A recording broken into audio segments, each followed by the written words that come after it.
Hey everyone, welcome back to another episode of the Scrubbed In Show. I hope you've all been keeping well. This week, by popular demand, I'd say we have with us Edward Keelan, who is a principal investor at Octopus Ventures, which is a large and leading venture in Europe with a lot of investments. But you recently allowed us to share one of your articles on your journey into VC, and it just did super, super well. So we thought we had to bring you on to share that journey, pick your brains a bit more. So it's an absolute pleasure to have you on the show, Edward. How are you? Yeah, good. Thank you very much for having me. It's a pleasure to be here, and I hope I can say something of interest at least. No, of course. I know you wrote in your article you wanted to be like a professional sports driver or a rock star. Unfortunately, we're doing this as an investment manager, as a principal investor. But we really want to take it back to the beginning of your career. What did you start off with? What were your motivations? And if you don't mind bringing us to present day. Yeah, I mean that's quite. It's probably quite a long story. My parents were entrepreneurs, so I always loved small business, and I was brought up. My mum and dad both owned sort of two small businesses. One in financial services, one in kind of clothing manufacturing. So just completely random sectors, and so that was just my life. Was seeing how you build businesses. And so when I sort of graduated from university and decided to work for Rolls Royce, I think it's like my parents were really disappointed in me. They were like, "Well, you're not going Oh to start your wow. own business. You're not going to become an entrepreneur like us." I was like, "No, I'm going to go down going to go down the traditional route." And after about 9 months of working in a big blue chip, I realised that it was just definitely not for me. So I lasted 9 months, and then I Oh joined a wow. startup. And then I joined a Fine. startup. And I was like, okay, yeah, the startup world makes sense to me. This is, from day one I can be active, but day one I can get involved, and I loved it. It was a roller coaster of a sort of 4 years. I was in that startup, and then yeah, one of my a good friend of mine sort of said to me, I'm quite interested in venture capital, and I had never even heard of it. I was like, well, what's venture capital? And he explained it to me, and straight away, I think I was walking down the South Bank in London, I can Yeah. remember from the moment I was like, that's what I want to do. That there is what I want to do. Um, No. only problem was is that I had none of the qualifications or kind of usual background to getting into venture capital, and to be quite honest, I didn't even know what one of the usual backgrounds or qualifications were to get Yeah. into VC either. No. So that was a difficult place to start. Hmm. Just kind of unpicking that story. What was it like as a child growing up when both of your parents were entrepreneurs? Because as entrepreneurs ourselves are trying to kind of dabble in this world, obviously we just had kids recently, right? So both me and Ams, did you feel they Congrats. are present or like, there's always that concern of parents not being there while they're grafting away, building this company, building this, this startup, and kids normally be like, hey, do you know what? I want to do something completely different and go down the kind of career route. Yeah, I mean it's my dad probably was away a lot in my early years. The truth is that can you remember anything before the age of about 10? True. Like, I don't think you really can you? It's like the stories are that my dad was away a lot, but I'm really close to my dad, and I don't remember him being away a lot. Okay, nice. So yeah, and I know he works extremely hard, and really it was when I started sort of secondary school that my mum started her business, Hmm. and she worked from home and did a lot there. So I was just in amongst it, and then my dad was around more. Hmm. A level business studies projects. I did it on my dad's company. Oh, I would wow. do the. My mum was in clothing manufacture. I'd do the stock check in the garage with her. So I'll be honest. I couldn't understand why anybody wouldn't want to be an entrepreneur Yeah. because that's all I really knew. I didn't know. I didn't realize people went and worked for people. That sounded like a terrible idea. It's Yeah. my that's all I knew. It's sort of in my DNA. Can you talk to us a little bit about your time at Rolls Royce, right? And what was it that didn't fit with your innate nature? What was it that said, "This is not me"? I don't want to say. So be careful here. So first of all, I don't want to slag off Rolls Royce. I still got Yeah, of friends Yeah. there. course. They've got great Yeah. careers, and for them, I love it, and it's great. For me, it just didn't. It didn't work. I mean, as way as an example, I remember I was sat at my desk, and then one day I get an email saying, "Look, the managing director of the area that I was working for is going to come round on Wednesday, and can you make sure everyone should be wearing a tie because this managing director's coming around. From somebody who'd seen their parents build businesses and actually, on my work placement year, I'd worked in a small company, a small organization as well. I just thought this was really weird. I was like, well, if you're the managing director, you should be walking around every day. And you should know exactly what's going on. You shouldn't expect people to change, but you should want to know what people are doing. And it just, the mentality of that large corporate, the politics, it just didn't sit with me at all. I couldn't see how long it was going to take me to truly add value and be part of the real story of what was going on. And so I quickly realized that this just isn't for me. And again, I've still got friends that are still there 20 years later now, and doing really well for themselves. So probably a mistake, but for me, it definitely wasn't. It wasn't. Right. Tell us how life was. You were at Rolls Royce, realized pretty soon that it's not for you. You didn't fit kind of your innate personality. Went to this startup for 4 years, and then kind of the world of finance, VC. Tell us what it felt like after you got into the world of VC. Did it live up to what you thought it would be? Was it kind of a sigh of fresh air and, hey, do you know what, I can see you doing this forever type thing? Yeah, I mean, so my path into VC is not that easy. It wasn't startup into VC because the one thing that you'll find out is that it's not linear. Like people don't. I mean, some people do, but it's quite unusual just for people just to take one big hop into VC. And weirdly, as medical professionals, you kind of have a bit of an advantage because if you're going to go into health tech, then you know what, at least you've got expertise in that field. But I really left what I was doing with no expertise in any field. Other than a passion for small business. So people probably listening to this podcast have got a jump on me already from where I was. So what actually happened is I joined a startup that was moderately successful. It was kind of going well. But I wanted to leave. I wanted to do something else because I wanted to get into VC. And my friend was working at Octopus and sort of saying, well, what roles are at Octopus? Because I knew Octopus did early stage investing. And at the time, this was 15 years ago, Octopus was much, much smaller. So you're talking about less than 100 people compared to Goliath that is today. And they said, well, you could do fundraising. So like literally on the phones selling, and or raising capital. So I always had the mentality is that just get onto the right ladder, get onto the right, maybe you need to, I was having, in this startup, I was having conversations with directors of FTSE 250 companies. I was at a very young age doing quite senior things. And then all of a sudden I was taking a big diagonal step downwards, but getting onto the right ladder, getting into the right organization. And I knew then that I'd work hard, and that's what I did. I worked super hard and tried to show that I was somebody that was a bit innovative and could think, but mainly was just somebody that would work really hard. And then hopefully take the opportunities when they come. And it took a long, long time. So, it was sort of 2 years of fundraising and within Octopus before I kind of got my first break. And that was actually not in VC. That was more in kind of private equity type infrastructure investing. And for a long time at Octopus, I actually did energy investing. It wasn't necessarily what I wanted to do. It was just where the opportunity was. Exciting market, really interesting. And then it was probably about 8 years ago, I was like, somehow I've become an energy investor. And I'm not that, it was never my intention. I always like working with founders and small companies. That's what I really wanted to do. And again, I took a fairly senior role on the energy side of investing, went diagonally downwards again and restarted my kind of investment career in more of a VC role. So, my career is kind of littered with steps downwards onto ladders that I knew that I'd want to climb, that would get me closer and closer to the end goal, which was to where I am today, which is, being an investor in what I would consider one of the best VC firms in the world. But as I said, it's not been a very direct route. It's been one of less money at times, harder hours, greater sacrifice, more jobs that you don't necessarily want to do. To get onto the right path, and that's always something that I would strongly advocate for people looking to enter it.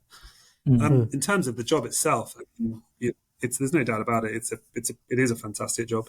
I love what I do. I love talking to entrepreneurs. I love working with, seeing lots and lots of different businesses. You become an I've just come off a board meeting with a music rights company, which is super interesting. It's so diverse. Who else gets to work in so many different industries, and every day that I'll get a new pitch deck for a new sector, a new business. So I focus specifically on B2B software and SaaS in particular at the growth stage. But within that, there's lots and lots going on. So in that aspect, I love it. And entrepreneurs are generally passionate people, enthusiastic, optimistic people. And who doesn't want to be around enthusiastic, optimistic people as their career? Absolutely. The downside is it can be stressful. I mean, it doesn't always go right. Sometimes deals fall over after you've worked a long time on them. Sometimes companies that you thought were going to be great turn out not to be. Sometimes you lose investors' money. And, I've had plenty of sleepless nights over the fact that I've lost investors' money. Oh, wow. And therefore, you do need to be somebody who's, can take that. I mean, I would say probably healthcare professionals, have a similar thing. I mean, you guys are, decisions you make are even more important. It's life. It's people's lives and that you've got in the hand. So you're used to doing occupations whereby the decisions you make can have massive repercussions, even more so than this job. So it probably sets you quite well up for being a VC in some respects. Yeah. But having that level of pressure for it not to go wrong is it can be quite daunting at times. And often you have to have difficult conversations with entrepreneurs and say, hey guys, I'm really sorry. I know this is your dream, but we're not going to back it. And I like to say yes to everybody, so that can be difficult. Yeah, so absolutely. Off the back of that question, I was going to ask you is, obviously as a VC, as founders, you don't realize how many pitch decks and how many companies are kind of pitching to these VCs. You probably see hundreds. When founders get that rejection, that no, any advice on how they can deal with it from a mindset point of view, or what can they do? Because it does get disheartening. It does get, exhausting when you get rejections after rejections. What have you noticed or advice would you give to those founders? Tenacity and perseverance. There's not much more you can say, really. It is really hard. As entrepreneurs, it's really difficult. My claim to fame, which I probably shouldn't admit on a podcast, this is terrible, but I thought Octopus Energy was a terrible idea. It never worked. My God. So,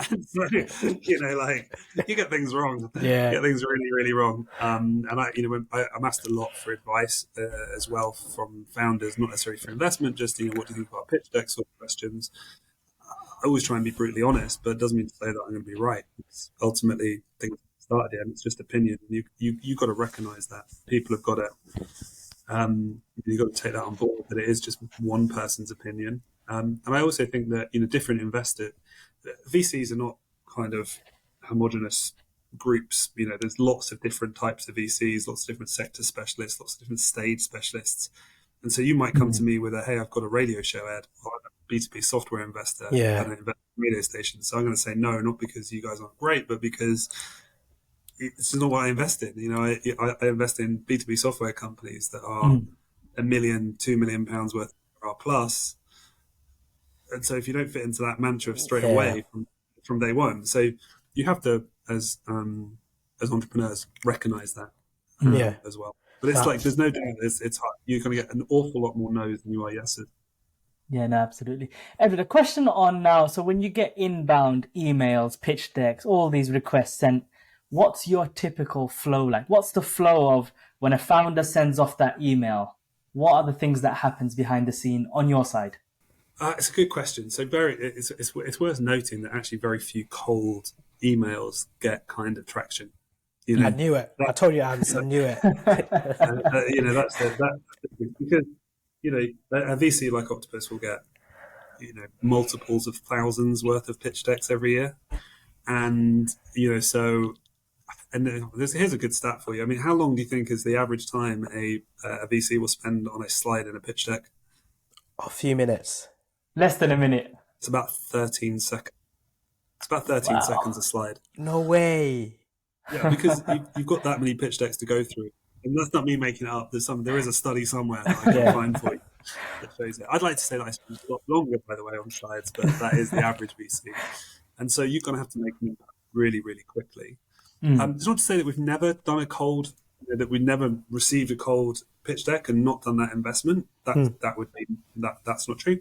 We often have, and we've done multiple of them, but it is quite hard. So if you have a link in, the truth is, if you guys came to me and said, "Hey, Ed, we know this great health tech B2B software company you might want to look at," I'm going to spend more than a few seconds on your slide because I know you and I know that you've put it to me and asked me to take a look. So I'm going to spend more time on it because I've got a warm introduction. So for me personally as well, I mean, because I'm a B2B software investor and I'm at that stage where I need certain amounts of ARR, certain characteristics, I can quickly figure out whether it's something I want to look at or not. Yeah.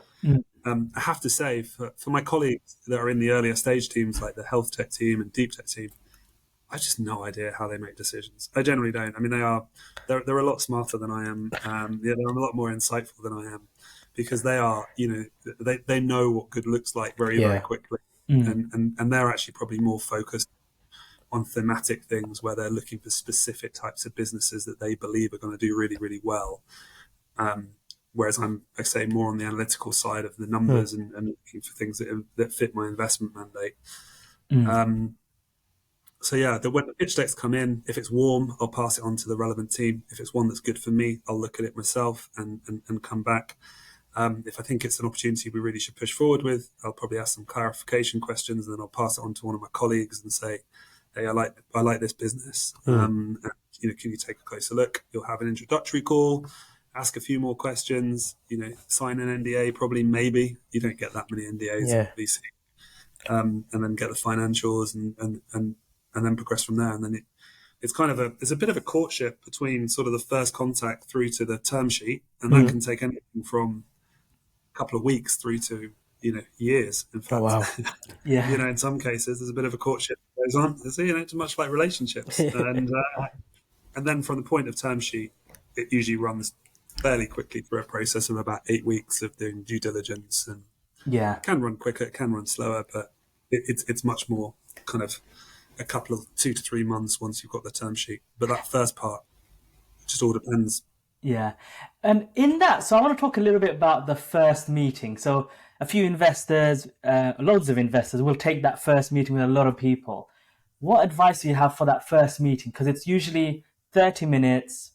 Maybe they've looked at the deck, maybe they haven't, right? What advice can you give from your experience that founders should be doing this in the first meeting?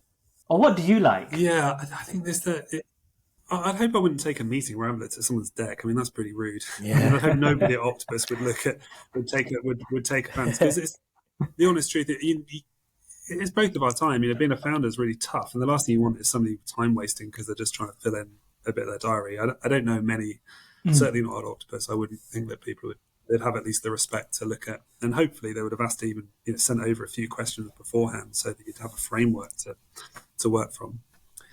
In terms of, for me, it's I want to know very quickly what the problem is you're addressing and why your solution is going to work and why it can scale.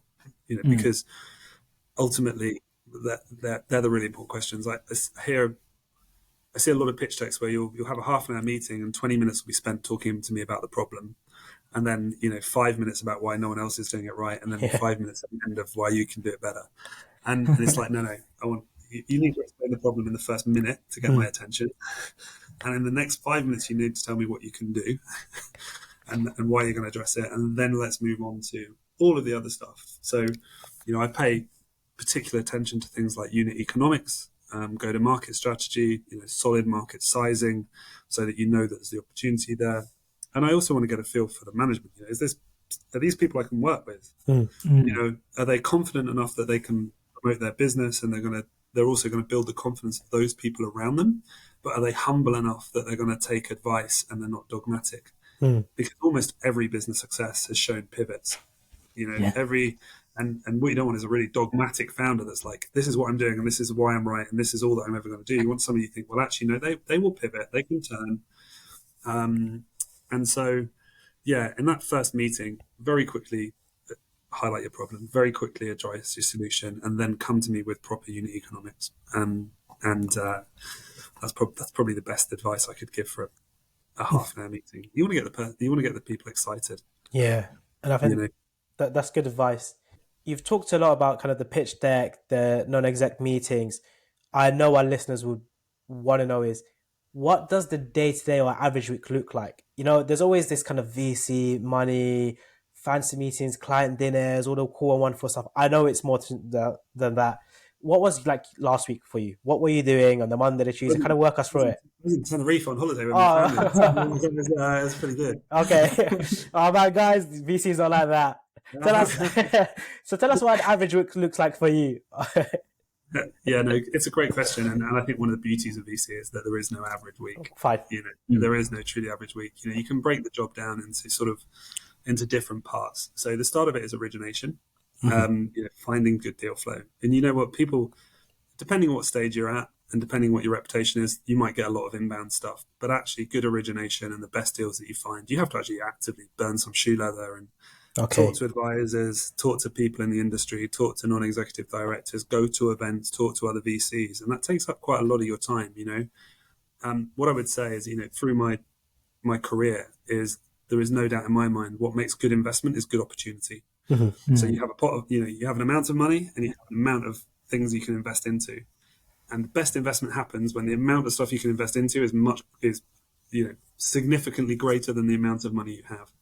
Because ultimately, what you don't want to end up is you've got a big pot of money and you haven't got enough things to invest into, because you'll start to convince yourself that this stuff is okay, even though when it is, you know. So you do much better deals, and so that what comes with that is origination, good origination. You know, going out and finding deal flows. That becomes a big part of the role, and then you've got the meetings with management. You know, so the kind of the courtship phase, if you like. You know, do I like them? Do they like me? You know, and if you're a good founder, you're a good startup, you're probably going to have at least 2 or 3 term sheets, maybe 4 or 5.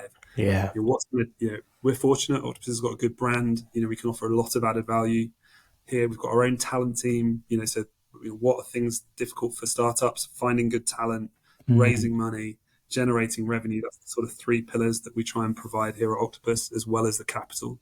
And so there's a bit of that.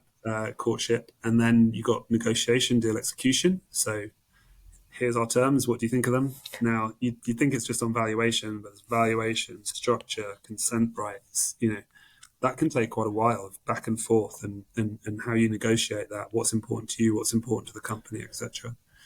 Then you've got deal execution. So even once we've agreed to do the deal, by now you've got to actually go ahead and do the diligence, you do the financial modeling, do the legal work. All that takes, you know, say months.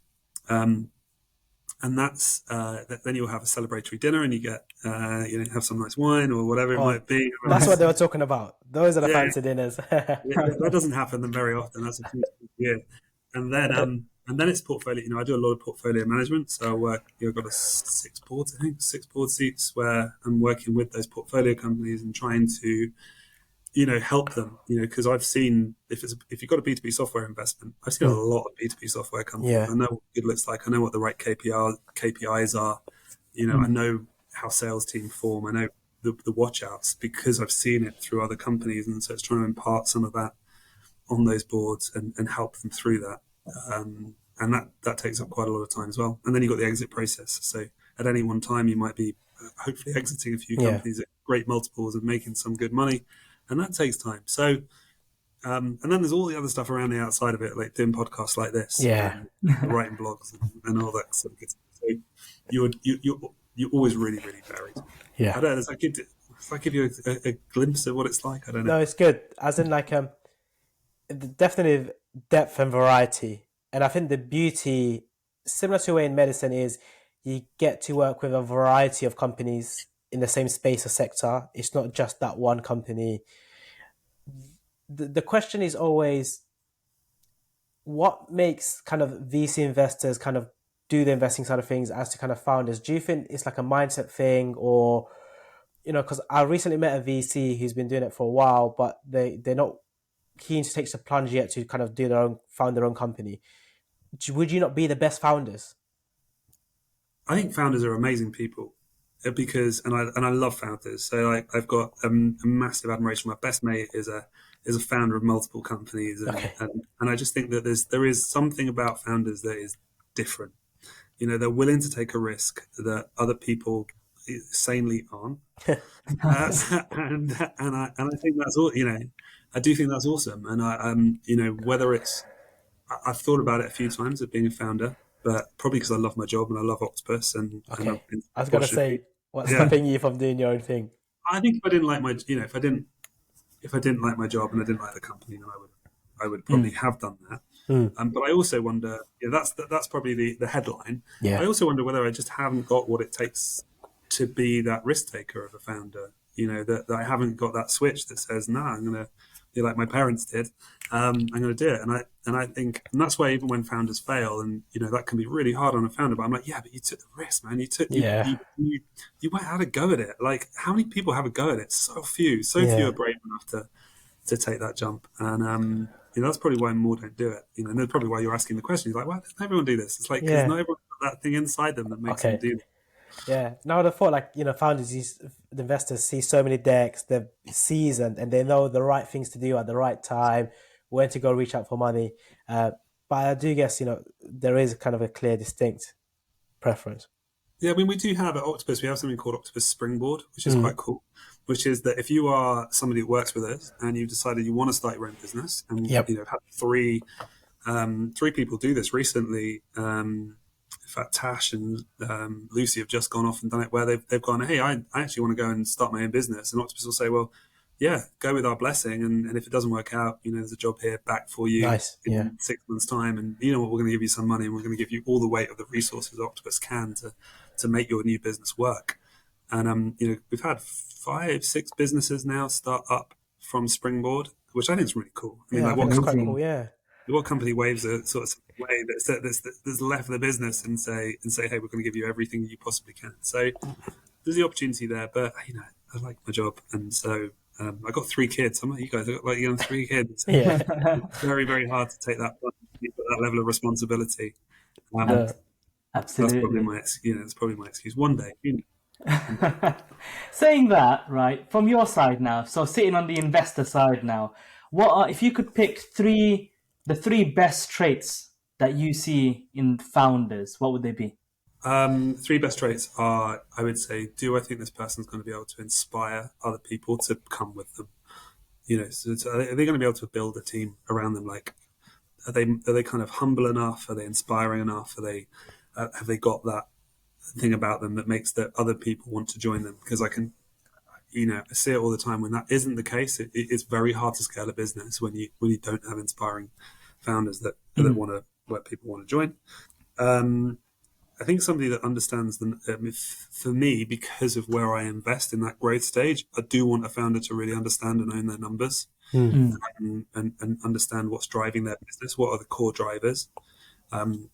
And it's surprising actually how a lot of founders turn to the FD when it's like, what's the current annual recurring revenues, and they're like, I don't know, and you're like, wow, you don't know, cool. And then can they articulate what the problem they're solving for really quickly? Do they understand that problem, and then can they articulate it, why they're different? And a lot of the time, you'll find a founder that started a business because it's something that they would use, something that they would want, Yeah. not necessarily because they understand that there's a problem they're addressing, and that's dangerous. You've got to be careful to try and address a big problem. And if you want a VC-backed company, you can have Yeah. lots of niche businesses. That's great, But if you want a VC-backed company, you need to be able to articulate why the problem is big and not just something that you're interested in. Absolutely. No. And now the opposite for the founders who've got a lot of learning and reflection to do, what are the red flags that you'd say, I'm not engaging with this type of founder? I mean, for me personally, somebody that's arrogance, rudeness just doesn't. It's not really Octopus's culture. Mm. If you come in and you're rude to our receptionist, you won't get investment here because that's just not Yeah. that's not the way we operate. So that's a massive red flag. I think I get a lot of founders that have massively optimistic about what they can achieve. I mean, it's good to be optimistic, but you've got to be realistic as well. Yeah. Like, you've got to put that amongst boundaries, and that's a real big red flag for me. If you go, wow, you don't really understand your problem here or what your differentiator is, and you somehow think you can scale to a £200 million recurring revenue business with 60 employees in a field that's hyper competitive in a small, so a big red flag to me is just lack of realism, because ultimately we're investing other people's money. Yeah. Yeah. Take that responsibility very, very, very seriously. and we want to know we're going to put it into companies whereby people are going to also have that same level of respect, and it's not, So I think those two things really. But I kind of like everyone, so it's Yeah. pretty. I can tell you're like super nice guy, and you're like, do you know what? You need money. Do you know what? I'm going to give it to you. Off the back of what you said, a lot of founders by nature, they're relentless. They're just, they're driven to make it work. At what point do you think it's like, hey, do you know what? It's not working. Let's give up. Because, sometimes they say it's time in the game. You need to be doing it for years on end, and it comes your day to shine, right? Any advice in terms of like, when do they need to step back and be like, hey, do you know what? It's not working. We need to pivot, or it's time to close shop and do something different. I mean, I think you should. I think you should always be, if things aren't working, you should always be trying different things, looking to pivot, seeing if the market's different. Just, like the world is littered with successful big tech companies that pivoted 5 times before they Yeah. found what worked, and Yeah. you shouldn't be afraid of doing that. It's the ones that are dogmatic that really suffer. I mean, I do think there is something in. It's going to sound really pessimistic. It's not meant to, but I do think there is something in the fact that you only ever hear about the success stories of people that have persevered and it finally came true. And it's like, but no one ever talks about all those people that persevered and it didn't come true. Do you know what I mean? Yeah. So, That's so sad. Yeah. those stories never get told. And I think but there are plenty of them. There are plenty of people that persevered, even though it was never going to work. It was the market wasn't big enough. The business model wasn't the right one. But they just kept going and kept going, and sometimes it does come true, but sometimes, and a lot of the times, statistics tell us it doesn't. And I think that's why you need founders that are realistic and can see that and can either adapt and change, or just accept that actually this opportunity just isn't big enough. There's not enough people that are going to pay for this, and the unit economics don't make sense. So, we're selling £5 notes for £4. This doesn't work. Yeah. So yeah, but I think that's a very personal journey and each business will be very different. No, definitely. And I just remembered one of the points you mentioned in your article was the MBA. So a lot of doctors, as you can imagine, they're looking for alternative careers. Some go on to start companies of their own. Some go into consultancy. Some go into kind of VC private equity, and then others go into an MBA. So there's kind of a 50-50 divide in terms of the MBA. Some people think it's like, it's useless. You're managing other managers. Do you really need an MBA to get into the world of VC? Does it help? Do you get any bonus points? To get into the world of VC, probably not. But the truth is, it doesn't do any harm. I think the thing is that as with always, everyone likes to be black and white about everything, even though they're grey, don't they? It's just the way it is. It's like, MBA does not help you get into VC. That's not necessarily true.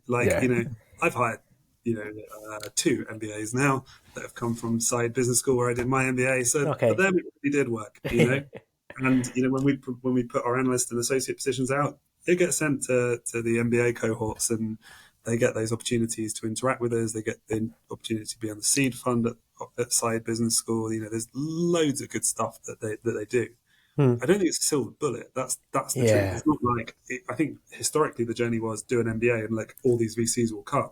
Yeah. But it's certainly not doing you any harm as far as I'm concerned. And it did me a lot of good. I mean, I was already in VC.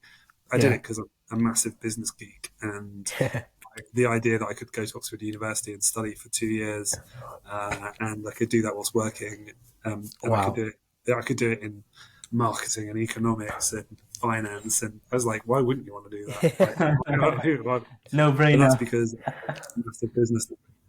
Yeah, because I'm a massive business nerd, and that's why I did it.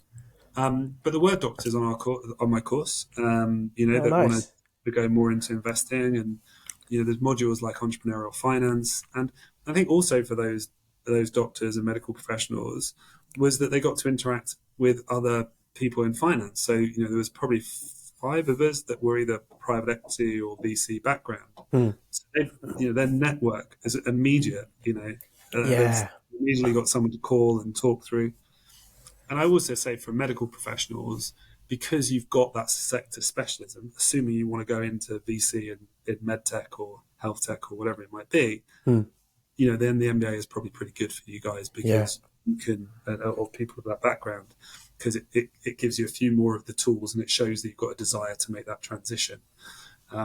So I think an MBA can be really, really good for those reasons, for somebody from a medical profession wanting to change. No, definitely. But not a silver bullet advice. Yeah, and I think medics by nature, that we've always had our path laid out for us, like you mentioned early on. And MBA, it's an academic type thing. It just felt like a natural entry point, and then you do that, and then you go secure kind of a lucrative something better than what the day to day is. One of the questions we had was, medics and clinicians work long hours. Is that the case for VC? I know you don't have to do weekends and nights, but what's the reality of it all? Sorry, who said I didn't have to do weekends and nights? That's that's the longest. Yeah. I think we at Octopus we tried to build a culture here such that we have very flexible working. So we have fully flexible working before it became a thing. Octopus was really flexible working. If you're working on a deal till 1 o'clock in the morning, which doesn't happen very often, to be quite honest, it's not like the movies, and the next morning you need to take a couple of hours to recover, you can do that, and you're given, you're just trusted as a grown-up to do the right thing, to get your work done. No, that's not like it in every investment firm. I can only say that's my experience at Octopus. That if I want to take, we don't have holiday allowance. We just have take what holiday you want. So it's like a flexible holiday thing. So, oh wow, if I've worked really hard for, if I've done 40 hours in 4 days and I want to take Friday off and that works to, spend time with my kids, then no one's going to say anything as long as I'm, different when you're kind of starting your career. You probably being more available, but certainly we try and act like treat everyone like grown-ups and that. But there's no doubt there are times you have to work really, really hard. If you've got a company that's about to run out of money and you're there, guess what? You might need to work the weekend to get the investment paper done, because otherwise 60 people are going to be laid off, and they're not going to, because you wanted to have your weekend, I don't know, playing golf or whatever. That's probably very well with those people. But hopefully that happens rarely. Amazing. The other question, people are always umming and ahhing about when they're being on VCs, and they describe it as this kind of this dragon, breathing down your neck, right? And you lose a degree of autonomy. You don't have the freedom you would have had if you're bootstrapped. And I get sometimes you need the fund to grow and scale. What is the reality of it? Because I know a lot of founders who speak to, they're like, do you know what? I don't want to be told what to do. I don't want to lose my autonomy. I don't want to lose the vision I have. How imposed is a VC, or how is Octopus? I mean, you're ultimately backing founders. So, like, if you want to, if you're breathing down someone's neck too much and giving away the autonomy, then, what's the point of backing the founder? You're just kind of, you're basically cutting the legs off your investment before you've. So, what I hope, and it is that we try and act more like partners. So, as I said, we have our own talent team here. So, if you want to talk about organizational structures or compensation schemes, or you need to hire a chairperson or whatever, you've got us as a resource. You want to help build sales teams, or you want to build go-to-market strategies, or look at branding propositions. I mean, anything you can imagine that you're in need for a small business, we've done it multiple times already, and you don't have to do it alone. Nice. I mean, things do. It's not to say that things don't get tricky. I mean, if you're a company that's running out of money and we're your investors and we're your last resort or whatever, then we're going to want to say in how that business is going to be going forward. But companies that are successful, it's like, here, go guys, just do make it work and run as fast as you can. So I'd like to think that in 99.9% of the situations that we're not breathing down people's neck, we're giving them the tools in order for them to be successful, and being boards and sharing our experience. That I appreciate that's not everyone's experience of. Yeah. There's an amazing stat which I'll just make up. So I don't. This is not. I've got it written down somewhere, but I'm going to make it up for the purpose of this podcast. So I deny that I said it. But it's something like the majority of VCs, the vast majority of VCs, believe they add significant value over and above the funding they provide. Okay. And the vast majority of startups that are VC backed believe the VC added no value whatsoever other than the money it provided. Yeah. There's clearly a disconnect there. There's clearly a disconnect. That's what the stats say, unfortunately. But I'm hoping that Octopus is on the right side of that, and we certainly spend a lot of time and effort, and say have dedicated teams to help our companies in order to be on the right side of that. So I appreciate it's not every founder's experience, but I hope most Octopus-backed companies would say it's theirs. Yeah, Amazing. no, I definitely could sense the vibes, and from what I've seen online, yeah. Off of the back of that question, actually, so on your LinkedIn About section, I read that you're also an occasional angel investor. Now, I want to ask you, when you're wearing two different hats now, your VC hat and your angel investment hat, how do they differ and how are they similar? Yeah, I mean, so I don't do much angel investing at the moment, just because it's too time consuming, is the truth, and also because we're quite conflicted. So anything that I invest in personally, can't be of interest to Octopus, and because Octopus is so big Yeah. and Yeah. so broad now, like it's hard because we don't want to have any conflicts of interest. You don't want to go down that line, and we're really really careful about it. But also, as I say, because quite honestly, is you don't want to take an angel investor that can't add value to you. Yeah. Yes. So my angel, what can I help with? I can help with like financial modeling, connections, but I'm doing my J job, so it's quite hard for me to give up too much time. And I was finding that when I was doing angel investing, I wasn't being good enough at it. It's true. I wasn't being a good enough investor to the people I was backing because I didn't have the time. So that's why I'm trying to put all my focus into my day job and invest there where I can help my portfolio companies and dedicate my time to it. So for founders who are looking for angel investors, just some advice now, because you've taken a step back because you said you couldn't provide enough value. Is it that founders, when they're looking for a team of angels, we should be looking for the people who've got, it's not just the capital, it's where else their skills lie? Is that what we're looking to sort of get together? I think so. Yeah. I mean, that's the dream, is to find a group of angels that can actually add value, and that's really where our early stage venture fund started from, which was actually we're more like a syndicate of angel investors alongside us that could add value to the companies that we backed, and that worked really well in the early days. And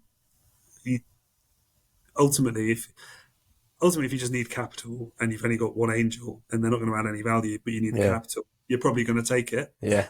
But if you've got multiple angels, you start to try and be selective over who, and you should try and find angels that are going to say, right, if you guys, if a company is like, actually it's finance that I'm really struggling with, then try and find an angel that can bring that finance skill set, to your business.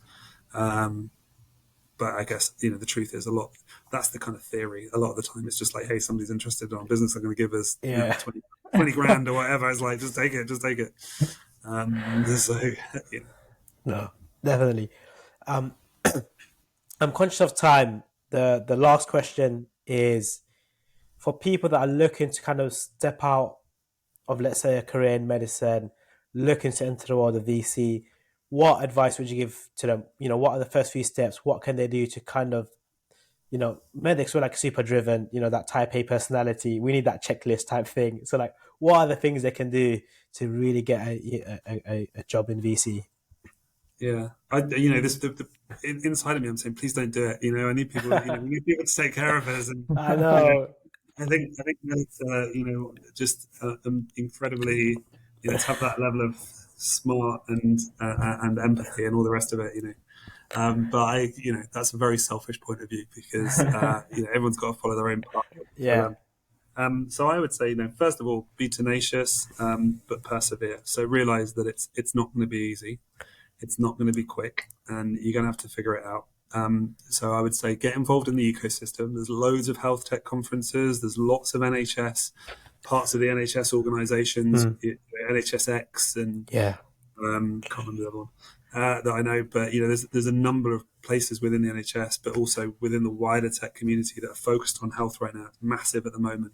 Become interested in it. And start to blog about it, start to write about it, start to talk about things that interest you and why interest you. If you've got, not everyone has the means, but if you've got a bit of capital, even a few £1,000s that you can invest on SEIS, take a few risks with your own money and make a few early stage investments yourself. SEIS scheme is unbelievably generous that we've got in the UK. Like you invest £10,000, you get 5,000 back immediately in tax relief, and then if you lose the other 5,000, you get that back in loss relief. So it is generous. By the way, just to caveat, this is not Not financial investment advice. advice. Yeah. Definitely not. Well, us down, and Yeah. he remains extremely high risk. Yeah. Hopefully that covers off but yeah, no, look, I think just getting yourself involved and getting yourself into that ecosystem and not expecting it to be quick. Yeah. But is what I would probably say. No, definitely. Also, you can do. It's not going to do you any harm to spend a bit of time doing things like online financial modelling courses. Yeah. Understanding what the key KPIs are that VCs look for. There's tons and tons of resource online that can bring yourself up to speed. But you're going to have to dedicate yourself to it. No one's going to hand it to you. Absolutely. No, definitely. I think that's great advice, and that's practical advice as well, actually. And I think one of the reasons perhaps why you've come so far and done so well in your career was you are willing to kind of take the step down to get onto the right ladder until you found the one that was most aligned with you, and then you climbed it. And I think a lot of people may not necessarily do that. They may be in a senior position at a senior, a certain salary, stepping down or going into a junior role. A lot of people don't like that. Whereas for you were happy to kind of do that. So that's what kind of stood out as well for me in this conversation. I think that's a really, really good point. Like if you truly want to do this, it's like if you get it right, VC can be a really lucrative career. There's no doubt about it. If you get it right and goes well and you stick at it, it can be. But in the early days, I took a pay cut and multiple times. Yeah. When we put like an analyst or an associate position out, people in investment banking, they're earning really good money will take big pay cuts in order to get on the right ladder. Yeah. So that is what you're competing with a little bit. I mean, it sounds like we underpay people here. We don't. But it's stepping into that right ladder. Yeah. No, I think it's just important you mentioned that, and I think it was nice to have someone seasoned that has been doing it for many years kind of share that. And I think, I'm sure social media is like overnight success. Everyone got to where they are now without any struggle. Even your dyslexia, the blog you shared openly and frankly was nice to read and see, because a lot of people do hide kind of the struggles and difficulty. So no, I do appreciate that, Edward, for even taking the time out to have a chat with us today as well. Absolutely. Yeah, no worries. I'd say it was over from the moment I decided I wanted to be VC to what I would say truly became a VC. What I would class as a VC was about a decade. So to give you an idea of my journey.